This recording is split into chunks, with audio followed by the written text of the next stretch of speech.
No livro de Filipenses nos diz o quê? Não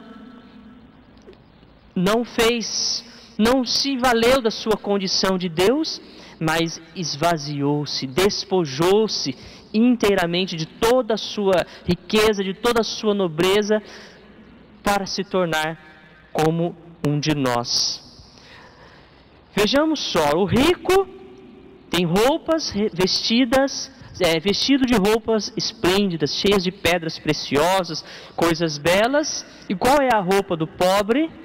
São as suas chagas. O corpo do pobre está revestido de feridas, está revestido de chagas, está revestido de doenças. Esta é a roupa do pobre. Porém, se o pobre está exteriormente revestido de chagas e interiormente está revestido da graça de Deus, está revestido da presença de Deus, Deus o ajuda, Deus é o seu consolo, Deus é o seu auxílio em meio a estes problemas. Alguém que está jogado ao chão à porta do rico, como vai dizer a palavra, o Evangelho. Alguém que estava no chão, à porta do rico. Se vocês lembram, fazemos agora a memória do livro do Apocalipse, que vai dizer o seguinte: eis que estou à porta e bato. Eis que estou à porta e bato. E aquele que abrir, cearás comigo. Então, por isto que Lázaro é justamente o Cristo que está à porta do rico para dar-lhe a graça da salvação. Lázaro é o Cristo que está à porta do rico, está convidando a ele a um ato, e este ato vai gerar a ele a graça da salvação. A ajuda do rico ao pobre, na verdade, é benefício para ele mesmo. É benefício para ele mesmo, por quê? Porque ajudando o pobre, o rico estará curando o seu coração de todo o seu egoísmo, de toda a sua soberba, de toda a sua insensibilidade, de toda a sua ganância, e consequentemente está fazendo o quê? Está como que depositando lá no banco do céu créditos e mais créditos, para que um dia ele possa usar esses créditos. Estou fazendo uma comparação, entenda bem, mas usar esses créditos para a graça, o dom da salvação que Deus está concedendo a ele. O Evangelho de Mateus, no capítulo 25, versículo 40 e 45, uma passagem muito conhecida também, que nos diz que o que fizestes a um destes pequeninos é a mim que fizestes. E uma outra passagem do Evangelho vai dizer: se alguém der um copo de água a qualquer um daqueles que são os discípulos de Cristo, estes não ficarão sem a recompensa. Então, aquele pobre está ali às portas do rico, batendo as portas do rico, para que o rico o auxilie, mas não é um benefício para o pobre.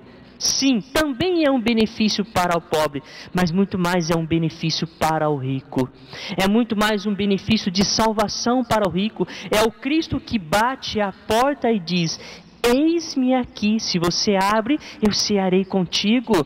Se você abre a porta para o pobre, está abrindo a porta para o Cristo. Se abre a porta para fazer um benefício ao pobre, que é um pequenino de Deus, se está dando um copo de água para um pobre, está dando um copo de água para o Cristo, e por isto, nos finais dos tempos, recebe a recompensa. Uma outra passagem muito sugestiva, que vai nos dizer o seguinte, em Isaías 53, capítulo 5, por suas chagas nós fomos curados, fazendo referência ao Messias, e o Novo Testamento retoma esta passagem, fazendo referência que são as chagas de Cristo, que cura toda a humanidade, e continuando isso na história agora, são as chagas do Cristo que estão presentes na vida do pobre.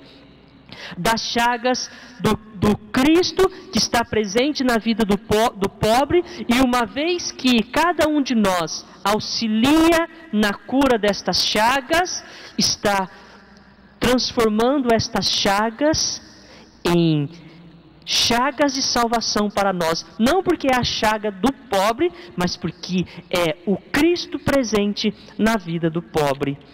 Por isto que, quando cura-se as chagas dos necessitados, na verdade nós estamos curando as chagas do nosso coração. Como eu já disse, as chagas do egoísmo, as chagas da ganância, as chagas da insensibilidade com o outro.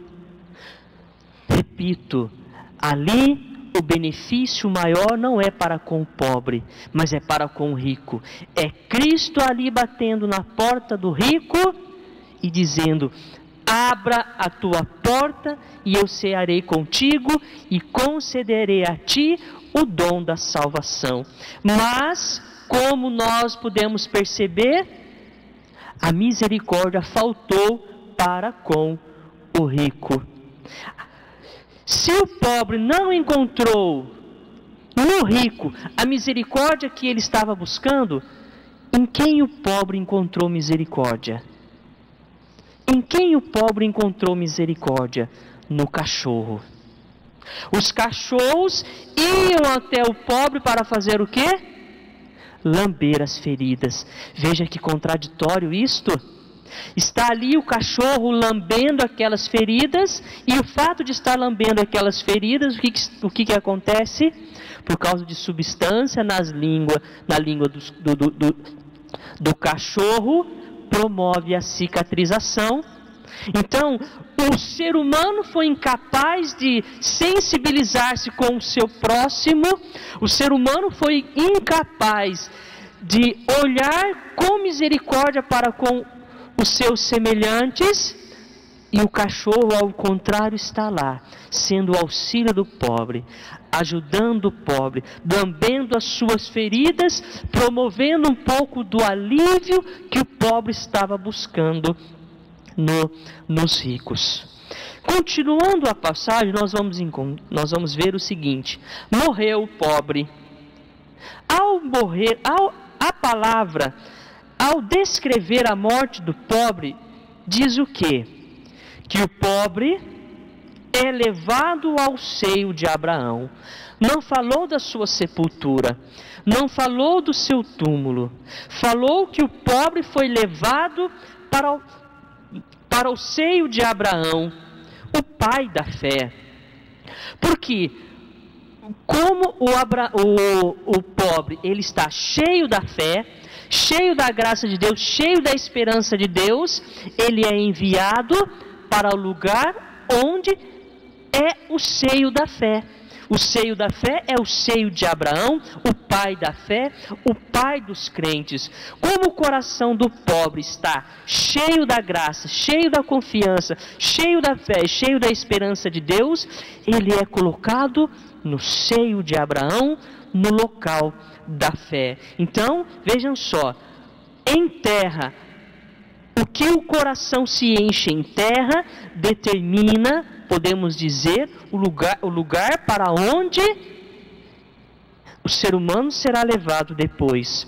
Ao contrário, o rico não, ele é, como a Escritura diz, ele é sepultado, ele é enterrado, já faz de forma mais firme, mais viva, a referência à sepultura do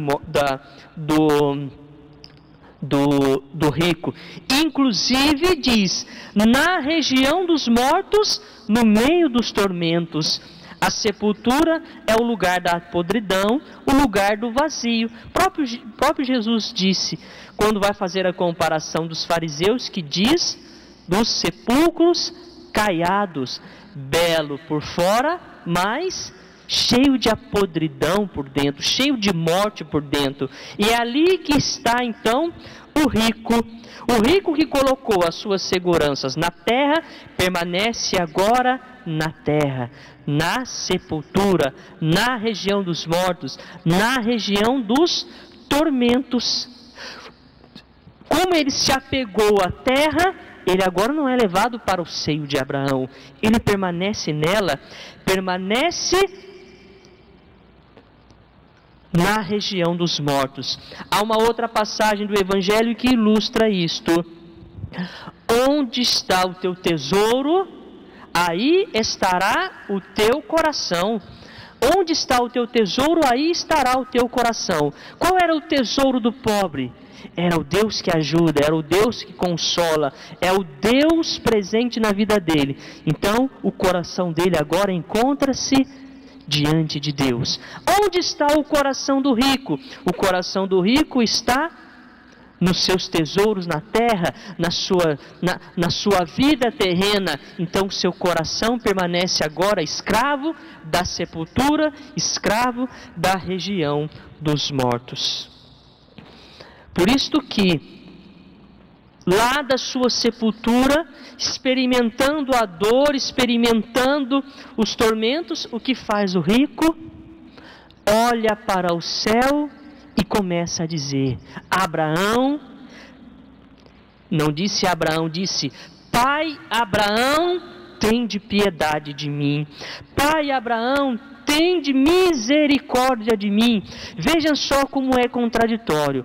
E ao mesmo tempo como isto é arriscado, porque o Evangelho não diz de ateus, não diz de pagãos, não diz de homens que desconhecem a Deus, mas diz de homens que conhecem a Deus, que reconhecem Deus, que reconhece Abraão como pai, mas não é capaz de reconhecer os irmãos como irmãos, porque ele está dizendo: Abraão, pai Abraão, tende piedade de mim. E ao mesmo tempo o próprio Abraão chama de filho, depois continuando no Evangelho. Então nós vemos o quê? Que ele reconhece pai, Abraão como pai, mas não foi capaz de reconhecer os irmãos necessitados, não foi capaz de dar aquilo que ele está pedindo hoje, ou melhor, aquilo que ele está pedindo na morte, após a sua morte, ele não foi capaz de dar em sua vida. Agora ele olha para Abraão e diz: Pai Abraão, tem piedade de mim. Mas ele não foi capaz de ser piedade e misericórdia para os seus irmãos necessitados em vida. A súplica, ele suplica o consolo dos seus sofrimentos, inclusive por meio de Abraão. Mas Deus já havia dado Abraão a ele, ou melhor, Deus já havia dado Lázaro a ele. Deus já havia oferecido a ele Lázaro como possibilidade de alívio dos seus tormentos, e ele perdeu a oportunidade. Então vejam só que cada um de nós não podemos perder a oportunidade em vida de sermos misericórdia, de sermos compaixão, de sermos bondade na vida dos outros, porque isto é próprio para este momento agora. Vai chegar um momento que não existe mais a oportunidade. Se o pobre precisava do rico em vida, muito mais o rico precisa do pobre na sua morte. Se o pobre precisa do rico na sua vida, muito mais o rico precisa do pobre. Não que precisa do pobre em si, mas precisa do bem que ele deveria ter feito ao pobre e não fez, da misericórdia que ele deveria fazer ao pobre e não fez, da compaixão que ele deveria fazer ao pobre e não fez. Então vejam só, o rico precisava do pobre. O pobre precisava do rico? Sim, mas num período temporal, porque agora, após a sua morte, ele encontra o consolo no seio de Abraão. E o rico? O rico, ao morrer, experimenta agora um tormento eterno, justamente porque agora não há mais nenhuma possibilidade de misericórdia. Não há possibilidade da graça de Deus operar quando foi decretado a perdição. Por isto que o rico precisa muito mais do pobre após a sua morte do que o pobre precisa do rico durante a vida do pobre. Por isto, exercemos o bem, exercemos a caridade, exercemos o dom de Deus para a vida dos outros, aproveitarmos o agora, porque não adianta pedir depois piedade, misericórdia, porque já não há mais tempo. O Catecismo da Igreja Católica, no seu número 393, parágrafo 393, quando vai dizer sobre a queda dos anjos, diz o seguinte: não há arrependimento para os anjos depois da queda, tal como não há arrependimento para o homem depois da morte. Depois da morte, não existe mais a possibilidade para os homens de se converterem, de se arrependerem. O que foi em terra, foi. É hora do julgamento. É hora de prestar contas a Deus. E daí vai ter a segunda morte, ou a possibilidade da vida eterna. Não uma morte corporal, mas a morte da alma. Mas o decreto de que em vida eu não vivi como eu precisaria viver, em vida eu não fui aquilo que eu precisava ser. Por isso que a vida do homem é justamente o quê? Uma ponte. De um lado da ponte está a salvação, de outro lado está a perdição, e eu estou no meio. E durante a minha vida eu vou ou caminhando para um lado ou caminhando para o outro. O fim da vida é justamente para verificar para que lado eu caminhei. O que é pior? Que ao final da vida não dá mais para voltar. Se eu escolhi o caminho da perdição, já não há mais tempo. Se é esse caminho que eu escolhi, é para lá que eu ficarei. Então, a oportunidade é agora. Deus nos dá a oportunidade agora, no hoje, para exercermos a caridade, para exercermos a bondade, para exercermos o amor para com as pessoas. E aqui vamos entender muito bem, não estamos falando só de pobreza material, mas em todos os sentidos. O Evangelho de Lucas, sim, foca bem a pobreza material, diferente do Evangelho de Mateus, que é a pobreza do espírito. Mas vamos entender num sentido amplo, não é só pobreza material, mas num sentido bem amplo, cada um de nós é convidado a exercermos a caridade. Vejam só, o pobre estava exercendo a caridade para com o rico, porque o rico era muito mais pobre do que o pobre de fato aqui no Evangelho, como eu já disse a vocês. Então, o tempo é agora, o tempo da caridade, o tempo da conversão, o tempo de exercer o bem para com a vida do outro, o tempo de exercer o amor para com as pessoas. Encerrando o Evangelho e a homilia, nós vamos ver o seguinte, que o rico insiste ao pai Abraão dizendo: manda Lázaro à casa dos meus irmãos. E o que Abraão diz? Eles já têm Moisés e já têm os profetas. Sim, Moisés lembra a aliança de Deus para com os homens e, consequentemente, a lei para se viver a aliança. Os profetas é o chamado à conversão. Os profetas se levantam para alertar os homens que eles precisam mudar de vida e voltar à aliança. Então, ter a lei e ter aos profetas significa o quê? Que Deus já concedeu a todos os caminhos ordinários da salvação. Deus já concedeu os diversos meios de salvação para para a humanidade. Já ofereceu a palavra, já ofereceu a Eucaristia, nos deu a doutrina, já deu os sacramentos da igreja, a confissão dos pecados, já ensinou a nós a necessidade de exercermos a caridade para com os outros. Então, é preciso usar e abusar destes meios. Deus nos convida a viver de forma tal que tudo aquilo que Ele nos oferece hoje como possibilidade para nós caminharmos para o céu, é preciso ser usado. E como o Evangelho nos mostra, um dos meios privilegiados, claro, é a graça da caridade. Então, nós precisamos viver cada vez mais aquilo que Deus nos concedeu.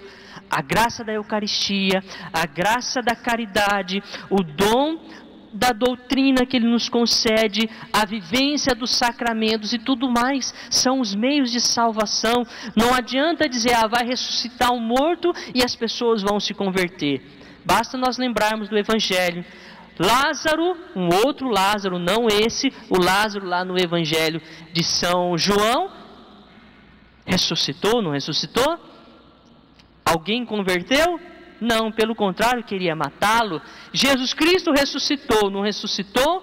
Ao contrário, o que eles queriam fazer com Jesus Cristo? Não com Cristo em si, mas matar a sua doutrina, eliminar o seu nome da face da terra. Por isso diz para os apóstolos: vocês estão proibidos de falar do nome de Cristo. Então, Deus nos concedeu já os dons, as graças e os meios.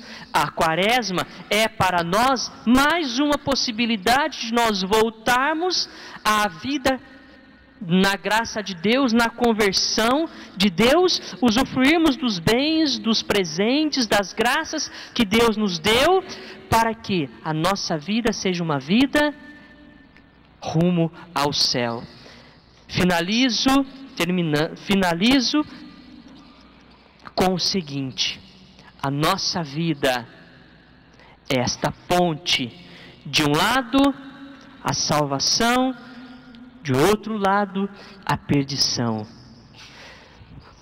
Deus nos concedeu os meios para nós caminharmos em direção da salvação, mas quem não decide viver estes meios, caminha para o lado da perdição. E ao chegar ao fim da vida, não adianta mais pedir misericórdia, porque este é o tempo da conversão, este é o tempo da salvação de Deus em nossas vidas, este é o tempo de nós vivermos aquilo que Deus quer que vivamos, vivendo a caridade, vivendo os meios que Ele nos concedeu para a salvação, para que ao chegarmos ao final da nossa vida e encontrarmos com Ele, o que possamos fazer? Não experimentarmos a sepultura, mas experimentarmos o seio de Abraão, porque um coração cheio de fé, da graça, da esperança, da caridade de Deus em vida, será um coração atraído para o seio de Abraão, para o seio de Deus, para a morada que o próprio Cristo preparou para nós. Que o Senhor dê a nós a graça de vivermos neste tempo da Quaresma a caridade, todos os bens que Deus nos concedeu e principalmente buscando a conversão dos nossos corações.